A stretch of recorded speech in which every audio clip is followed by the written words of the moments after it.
in love with Rachel.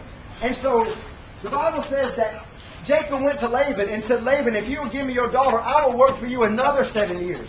And that man worked another 7 years, and Laban gave him Rachel for his wife.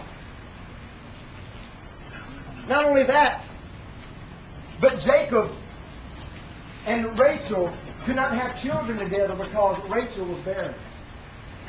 Rachel was so upset because Leah, her sister, was able to bear children. And Jacob and Leah together had a number of children. But see, back in that day, for a woman not to be able to have children, she was considered in that culture as being cursed. And Rachel was so upset and so distraught, and she prayed. And God heard her prayer. And God gave her a child, several children. But the first son that God gave Rachel was a man by the name of Joseph. How many of you have ever heard of Joseph? Do you remember Joseph?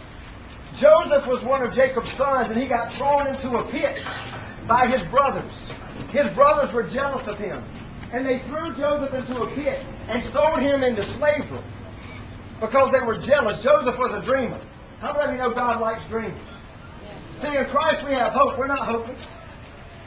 Joseph was thrown into a pit by his brothers, and his brothers went back and told his father Jacob. They had killed an animal and put the blood of that animal all over themselves. And they ran back and they told Jacob, their father, your son is dead. Your youngest son Joseph is dead. He was torn apart by wild animals. But how many of you realize Joseph wasn't dead? They had lied to their father Jacob. And so for years, for decades, literally, for decades, Jacob believed that his son Joseph was dead. And if you know the story of Joseph, who had been thrown into this pit, God redeemed him. And he had been sold into slavery. But God used Joseph mightily while he was in the prison. And over time, God elevated him from the pit to the prison to the palace of Pharaoh in Egypt. And to make another long story short, after years and years, Israel was going through a famine. And Joseph's own brothers had to come to Egypt just to get food. Egypt was the only place that they could find food.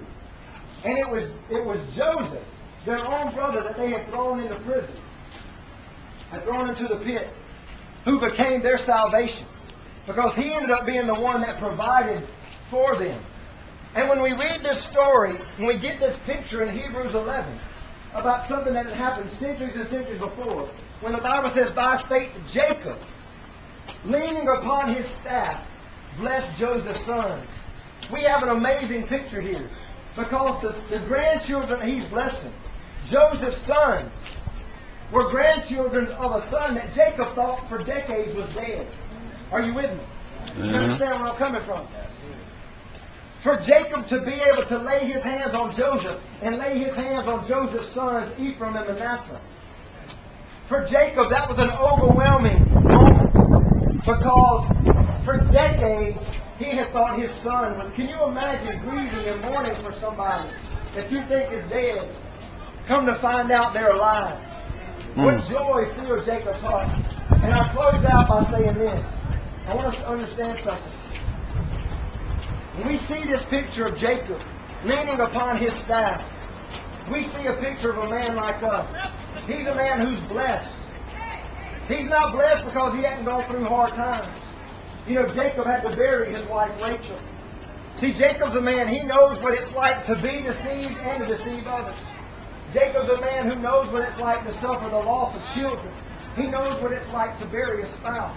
He knows what it's like to live in poverty. He knows what it's like to not know where his next meal's coming from. Jacob's a man just like all of us. Apart from God, he doesn't have anything.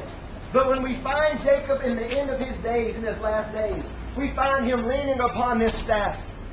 And he's blessing Joseph. And he's blessing Joseph's grandchildren. And he's a man, the Bible says, of faith. By faith. Everybody say faith. Faith. You know what faith is? Faith is trust. Yes. Faith is simply trusting God. Trusting what God has said. Trusting what God has done. Faith is not believing in the way things look. Faith is believing in what God says in spite of the way things look. Amen. Amen? Amen. Faith is believing what God says in spite of the way things look. Faith isn't believing the way things feel. Faith is believing God in spite of the way things feel.